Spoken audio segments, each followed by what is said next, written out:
Hello guys, in this video I'll show you how to get Candy Blossom in Grow a Garden Roblox. As of June 2025, the Candy Blossom seed in Grow a Garden is no longer obtainable through standard gameplay. This divine tire crop was exclusively available during the Easter 2025 event, where it could be purchased from Easter shop for 10 million shekels or 1,299 Robux, with only a 4% chance of appearing per stock.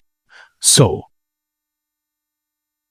to get it, try to Steal Fruit Game Pass. If you have the Steal Fruit Game Pass, you can harvest fruits from other players' garden. Occasionally, this action may yield a Candy Blossom seed, which the original owner can pick up and potentially gift you. 2. Trade-in. Engage with the community on platforms like Discord or Reddit to trade for Candy Blossom seeds or fruit. Some players may be willing to trade or gift them. And finally, community giveaways. Keep an eye on the community events or giveaways where players dispute our rare items, including the Candy Blossom.